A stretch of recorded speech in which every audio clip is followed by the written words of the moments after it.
भूर्भुवः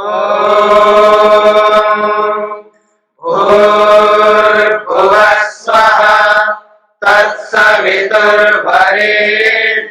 भर्गो देवस्य धीमहि धियो यो नः प्रचोदयात्।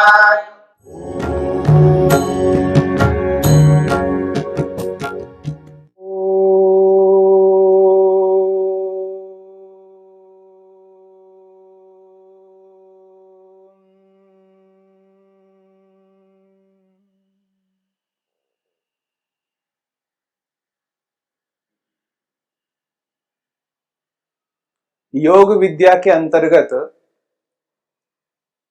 मन की चर्चा चल रही है। योग में मन को एकाग्र करने के लिए, मन को ईश्वर में लगाने के लिए, समाधि को प्राप्त करने के लिए मन को समझना आवश्यक है। मन के संदर्भ में आपके सामने मन की 5 अवस्थाओं की चर्चा की गई। मन की 5 भूमियां। मन की पहली भूमि है क्षिप्त, दूसरी भूमि है मूढ़, तीसरी भूमि है विक्षिप्त, चौथी भूमि है एकाग्र और 5वीं भूमि है निरुद्ध।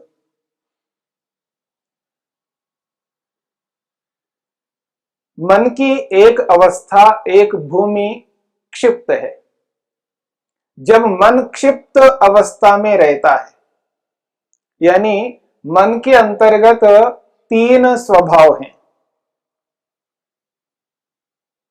एक स्वभाव है रजोगुण के कारण से, एक स्वभाव है तमोगुण के कारण से, और एक स्वभाव है सत्वगुण के कारण से।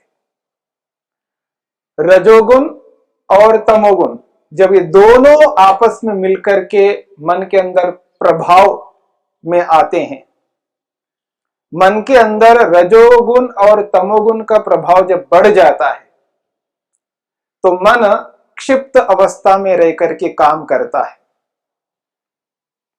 और उस क्षिप्त अवस्था में व्यक्ति ऐश्वर्यों को पाने के लिए अग्रसर होता है।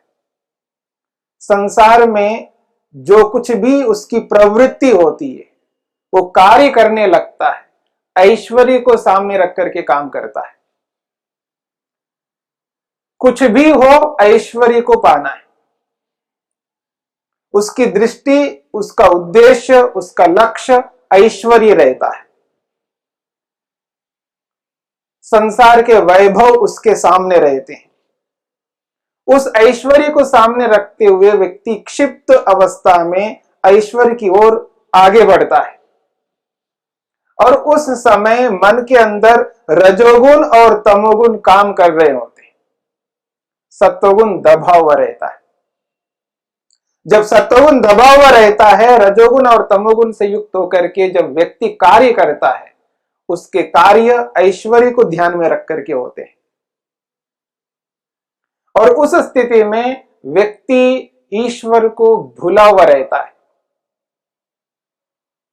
ईश्वर को स्मरण नहीं कर पाता है, उसका लक्ष्य ईश्वर नहीं रहता। जब मन के अंदर तमोगुण उभर करके आता है, तमोगुण कार्यान्वित होता है, तब व्यक्ति मूढ़ हो जाता है। मन की मूढ़ अवस्था रहती है, और उस मूढ़ अवस्था में तमोगुण काम कर रहा होता है तो व्यक्ति के सामने अधर्म रहता है। वो जो कोई भी काम करता है वो अधर्म ही करता है, और उसके मन में जो ज्ञान होता है वो अज्ञान भरा हुआ रहता है, अज्ञान से ओतप्रोत रहता है, और उस अज्ञान से युक्त होकर के अधर्म करता हुआ आगे जब बढ़ता है वो ये नहीं देखता है कि संसार में कौन मेरे अपने हैं, कौन पराये हैं। उसके स्वार्थ की पूर्ति के लिए उसे कुछ भी करना पड़े, वो सब कुछ करता है जो उसे करना नहीं होता। और उसका परिणाम सब जानते हैं। जब व्यक्ति अज्ञान से युक्त होकर के, अधर्म से युक्त होकर के, अन्याय से युक्त होकर के जो कोई भी क्रिया करता है, उसका परिणाम क्या होता है सभी जानते हैं। पर उस जानकारी को न रखने के कारण से, मन के अंदर वो अविद्या अज्ञान भरा हुआ होने के कारण से उसको ये एहसास नहीं होता है कि मैं गलत कर रहा हूं, अनुचित कर रहा हूं, अन्याय कर रहा हूं, अधर्म कर रहा हूं। ये बोध उस व्यक्ति को नहीं हो पाता है। और कोई भी व्यक्ति हितैषी बनकर उसको ये कहा जाता है कि ये अधर्म है, अन्याय है, अनुचित है, उसको समझ में नहीं आता, क्योंकि मन के अंदर तमोगुण उभरा हुआ है और रजोगुण सत्वगुण दबे हुए हैं। और केवल तमोगुण से युक्त होकर के व्यक्ति ऐसा ही कार्यों को करता जाता है। ऐसी स्थिति में ईश्वर उसके लिए कोसों दूर है, बहुत दूर है। ये मन की दूसरी अवस्था है, मूढ़ अवस्था। जब मन के अंदर सत्वगुण उभरने लगता है, तमोगुण दबने लगता है, और दबता दबता पूरा दबने लग जाता है, तो सत्वगुण उभर करके आता है। लेकिन रजोगुण भी कुछ मात्रा में उभरा हुआ उसकी स्थिति है। रजोगुण उभरा हुआ रहता है पर कम मात्रा में। तब व्यक्ति विक्षिप्त अवस्था में रहता है। मन की तीसरी भूमि है विक्षिप्त। जैसा कि मैंने आपके सामने संकेत किया था, विक्षिप्त शब्द को सुनकर के व्यक्ति ये अनुभव करता है पागल, ये व्यक्ति विक्षिप्त है यानी पागल है। तो संसार में विक्षिप्त स्थिति जिस अर्थ में प्रयुक्त होता है शब्द, वो यहां योग में विक्षिप्त का अर्थ वो स्थिति नहीं है जो लोक में ली जाती है। लोक में विक्षिप्त उसको कहते हैं जो पागल व्यक्ति होता है, जिसके मन पर नियंत्रण नहीं होता है, कब क्या कर डाले एहसास नहीं होता व्यक्ति को, उसको वहां विक्षिप्त कहा जाता है। परंतु योग में विक्षिप्त अवस्था उस अवस्था को कहते हैं जो व्यक्ति अमूमन एकाग्र रहता है। व्यक्ति एकाग्र होकर के सभी कार्यों को संपन्न करता है, परंतु उसकी जो एकाग्रता होती है वो लगातार नहीं रहती है। एकाग्र होकर के विद्यार्थी पढ़ता है, लेकिन लगातार एकाग्र होकर के नहीं पढ़ता है, बीच में कुछ ना कुछ स्मरण कर लेता है, याद कर लेता है, अन्य विषयों को बीच में ले आता है, फिर थोड़ी देर के बाद फिर वापस एकाग्र होता है। एकाग्रता बनी रहती है, बीच में टूटती है, फिर वापस एकाग्रता बनी रहती है, फिर बीच में टूट जाती है। तो ये जो श्रृंखला है एकाग्रता की, वो लगातार बनी नहीं रहती। अर्थात इस बात को आप ऐसा भी समझ करके चल सकते हैं, मैं एक संकल्प करता हूं, अब मुझे, एक विद्यार्थी संकल्प करता है मुझे अब पढ़ना है, लगातार आधे घंटे तक पढ़ना है, बीच में कोई भी विचार मन में ना आए, कोई भी विचार आकर के भी ना जाए, केवल पढ़ूंगा, बीच में कुछ भी नहीं विचार करूंगा, केवल एकाग्र हो जाऊंगा, संभव नहीं है, संभव नहीं है। बीच में कुछ तो विचार करेगा, और वो इतना कम विचार होगा, कई बार व्यक्ति को एहसास भी नहीं हो पाता है। मन पर जिसका अध्ययन नहीं है, मन पर जिसका नियंत्रण नहीं है, वो ये एहसास नहीं कर पाता है कि बीच में मैं कुछ और भी याद किया, याद करता हुआ भी उसको एहसास नहीं हो पाता है। लेकिन बदल बदल करके उसकी एकाग्रता बनी रहती है, इसका नाम है विक्षिप्त। और मोटे तौर पर आप ऐसा भी समझ सकते हैं, व्यक्ति अध्ययन कर रहा है, एकाग्र होकर के पढ़ाई कर रहा है, एकाग्र होकर के कोई भी कार्य कर रहा है, और बीच में घंटी बज गई, बेल बज गया, किसने आवाज दी, किसी ने बुलाया, या और कोई शोर हो गया, उसका ध्यान उस ओर जाके वापस आएगा। क्या हुआ? किसने आवाज लगाई, किसने बोला, उस पर उसका मन तेजी से जाएगा और वापस आ जाएगा। पर जब उस ओर उसने अपने मन को लगाया तो अध्ययन उस काल में रुक गया। वो एक क्षण के लिए रुक गया है, या क्षण से भी कम समय में रुक गया है, पर एकाग्रता टूटती है, ध्यान हट जाता है। ये जो स्थिति है ये अमूमन सभी व्यक्तियों में चलती है। अच्छे कार्यों को करने वाले इसी विक्षिप्त अवस्था में करते हैं, और इस विक्षिप्त अवस्था के जो प्रकार हैं वो एक प्रकार से जितने भी दुनिया में मनुष्य हैं उतने प्रकार हैं। संसार में जिसे आप मनुष्य कहते हैं, और मनुष्यों की संख्या जितनी भी है उतने प्रकार विक्षिप्त के हैं। सामान्य से सामान्य व्यक्ति की विक्षिप्त अवस्था एक अलग प्रकार की होगी, बड़े से बड़े व्यक्ति की विक्षिप्त अवस्था एक अलग प्रकार की होगी। सामान्य जानकारी ज्ञान रखने वाले की विक्षिप्त अवस्था अलग प्रकार की होगी। एक वैज्ञानिक, एक साइंटिस्ट, बहुत बड़े वैज्ञानिक है, उसकी जो स्थिति है, जिस स्थिति में रहकर के वो जो खोज करता है, जिस स्थिति में रहकर के जिस एकाग्रता से व्यक्ति कार्यों को संपन्न करता है, वो जो स्थिति है उस व्यक्ति की, उस वैज्ञानिक व्यक्ति की जो स्थिति है वो भी विक्षिप्त अवस्था है, क्योंकि वो भी लगातार एकाग्र नहीं हो पाता।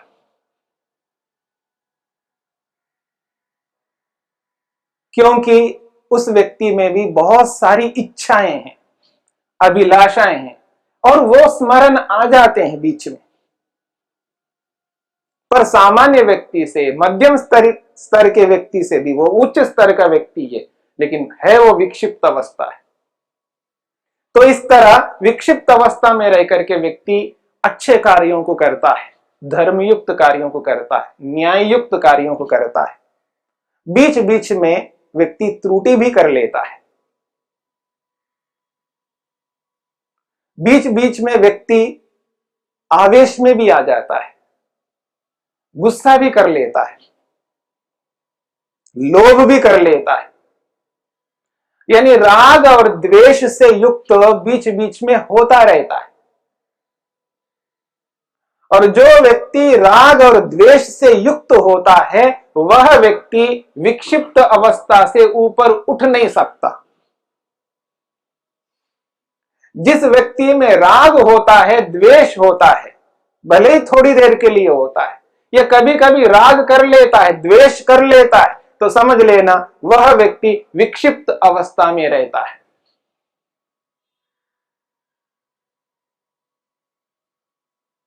लेकिन इससे ऊपर जब उठ जाता है व्यक्ति, मन की जो चौथी भूमि है, चौथी अवस्था है, जिसे एकाग्र अवस्था कहते हैं, एकाग्र अवस्था में राग और द्वेष नहीं रह सकते।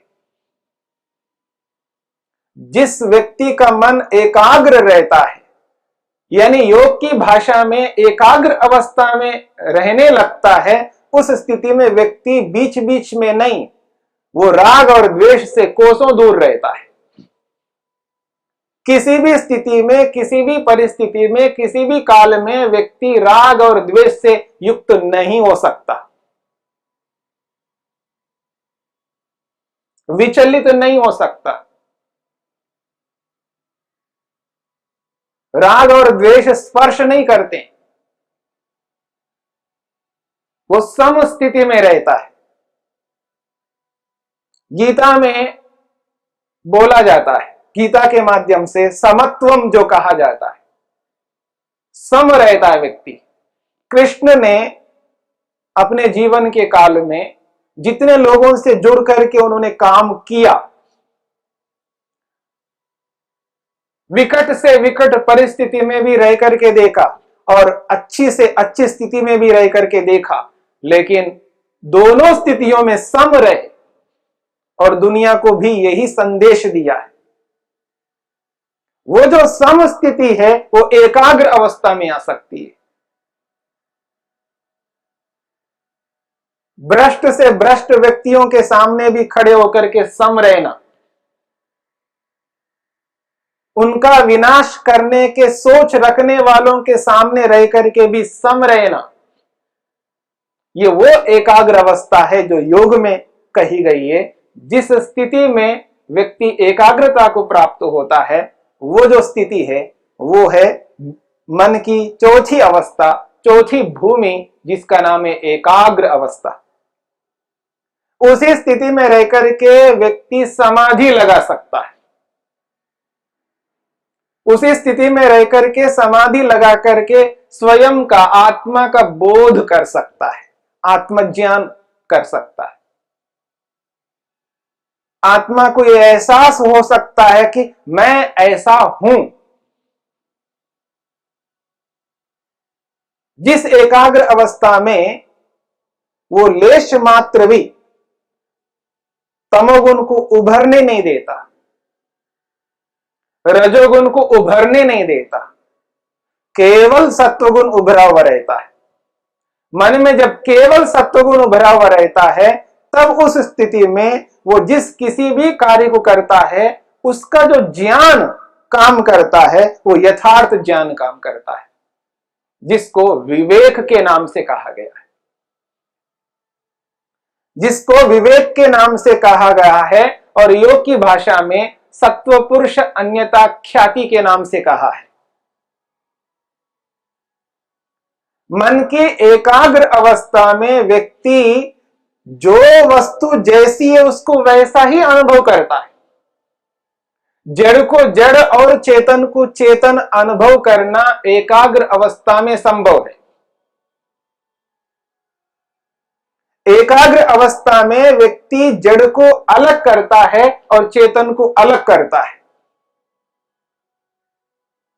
तब उसको एहसास होता है मैं एक चेतन तत्व आत्मा हूं और ये जो मेरा मन है ये जड़ तत्व है।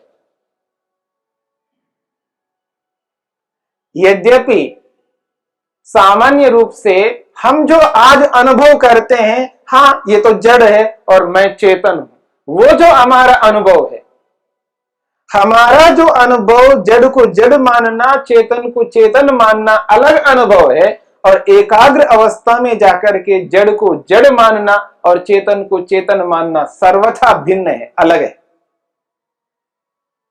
हम जड़ को जड़ मानते हुए चेतन को चेतन मानते हुए व्यवहार उससे भिन्न करते हैं।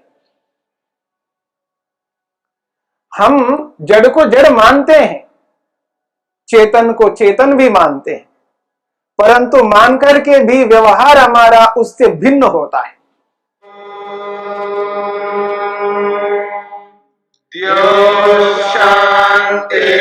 शांतिरंतरिक्षं शांति पृथिवी शांतिरापः शांतिरोषधयः शांतिः वनस्पतयः शांतिर्विश्वे देवाः शांतिर्ब्रह्म शांति सर्वं शांति शांतिरेव शांति क्षमा शांतिरेधि। ओम शांति शांति शांति।